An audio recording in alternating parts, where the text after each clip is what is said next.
avoir en tête que je vais bientôt mourir est ce que j'ai découvert de plus efficace pour m'aider à prendre des décisions importantes. Parce que presque tout, les attentes d'autrui, nos vanités et nos fiertés, nos peurs du ridicule et de l'échec, s'effacent devant la mort, ne laissant que l'essentiel. Gardez à l'esprit que la mort viendra un jour, c'est ainsi la meilleure façon de rester conscient que l'on n'a rien à perdre. Tu es déjà tout nu. Il n'y a aucune raison de ne pas suivre ton cœur. J'aimerais te poser une question simple, mais très importante. Et si tu n'avais plus qu'une seule année à vivre, que ferais-tu différemment? Quelle nouvelle décision prendrais-tu?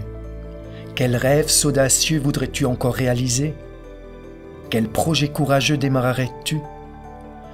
À quelle vieille peur devrais-tu faire face? Quelle force créatrice te découvrirais-tu? De quelle gentillesse sincère ferais-tu preuve?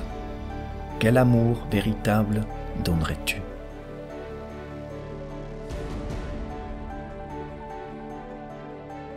Mes amis, aujourd'hui nous sommes le 16 octobre. C'est un jour important pour moi. La journée d'aujourd'hui est dédiée à une personne extraordinaire, à sa vie et à son œuvre. Aujourd'hui, c'est sa journée commémorative. Son discours culte de 2005 a eu un impact décisif sur ma vie. Je parle de Steve Jobs. J'ai découvert ce discours l'année dernière. Il m'a profondément touché. Il m'a fait réfléchir et me fait poser les questions suivantes. Que se passerait-il s'il ne me restait plus qu'une seule année à vivre? Quelles seraient donc mes priorités? Qu'est-ce qu'il me resterait d'important? Est-ce que j'ai déjà accompli ma mission de vie, réalisé tous mes rêves? Est-ce que j'ai exploité mon potentiel, mes talents? Est-ce que j'ai découvert le meilleur en moi? Est-ce que je suis devenu la meilleure version possible de moi-même, un modèle pour les autres? Après ce discours, Steve Jobs n'avait pas seulement une, mais 6 années à vivre. Je ne pars pas du principe que je vais mourir dans 1 an, mais qu'est-ce que j'en sais? Et pour toi, qu'en est-il? Sais-tu combien de temps il te reste encore? Selon l'Office fédéral suisse des statistiques 2013, l'espérance de vie moyenne d'un être humain est de 82 ans. Pour une femme, elle est de 84 ans. En tant qu'homme, 80. Mais tu peux enlever au moins 10 ans si tu es fumeur. Le surpoids ne va pas forcément réduire ton espérance de vie si tu bouges ou pratiques régulièrement du sport. Mais si tu es vraiment trop gros et tu passes tout ton temps devant l'ordi ou la télé, tu peux facilement enlever encore une fois entre 5 et 10 ans. Tu bois trop d'alcool tous les jours ou tu prends d'autres drogues, prends le double de ce chiffre.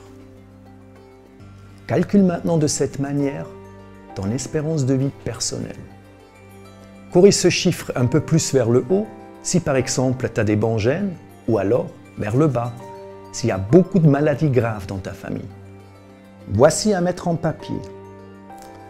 Imaginons que tu es arrivé avec ce calcul à une espérance de vie de 75 ans. Déchire alors ce mètre au chiffre 75, comme ça. Prochaine étape, quel âge as-tu?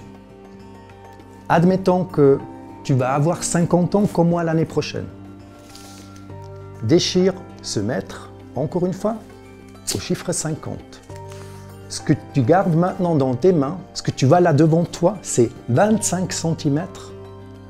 C'est le temps qui te reste encore à vivre. Regarde bien. Tu tiens là, entre tes mains, le reste de ta vie. Ta vie est entre tes mains. Je te le demande donc encore une fois. Est-ce que tu as déjà attaqué ta mission de vie? Si ce n'est pas le cas, tu ne penses pas qu'il est grand temps de t'y mettre dès aujourd'hui, ici et maintenant? Est-ce que tu l'entends? Écoute. Est-ce que tu entends?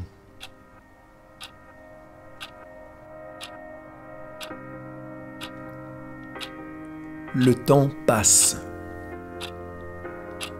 Imagine ce maître comme un sablier. Regarde et ressens comment le temps s'écoule. Combien de temps veux-tu encore attendre? Ton temps est précieux, ta vie est précieuse. Arrête de gâcher ta vie.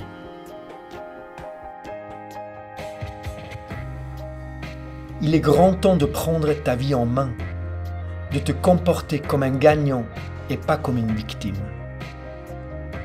De prendre tes responsabilités, arrêter de chercher la faute chez les autres. De faire preuve de courage. Arrêter de te raccrocher à ce que tu connais. De vivre selon tes valeurs. Arrêter de vouloir plaire à tout le monde pour te faire aimer. D'écouter ta voix intérieure. Arrêter de trahir tes idéaux.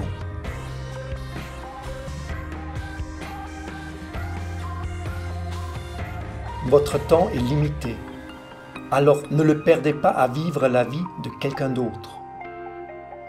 Évitez d'être piégé par le dogme, c'est-à-dire vivre sur les résultats des pensées des autres. Ne laissez pas votre voix intérieure être noyée par le bruit des opinions des autres. Et plus important que tout, ayez le courage de suivre votre cœur et votre intuition. Eux savent déjà ce que vous voulez réellement devenir. Tout le reste est secondaire.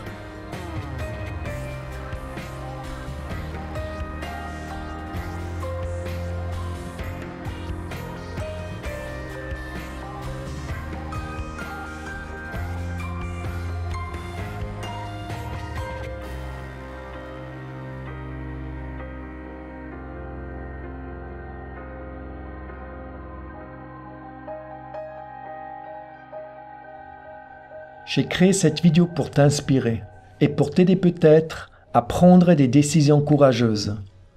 Si mes paroles te touchent, si ces informations ont un sens pour toi et si tu aimerais trouver ta mission de vie, alors je t'invite à visiter mon site web maximusinvictus.com, à t'abonner à ma newsletter, à laisser tes commentaires sur le forum et à partager cette vidéo avec tes amis. J'ai besoin de toi et de tes idées. Soutiens-moi, ainsi que le projet Maximus Invictus. Merci pour le temps que tu m'as consacré. À bientôt sur mon site.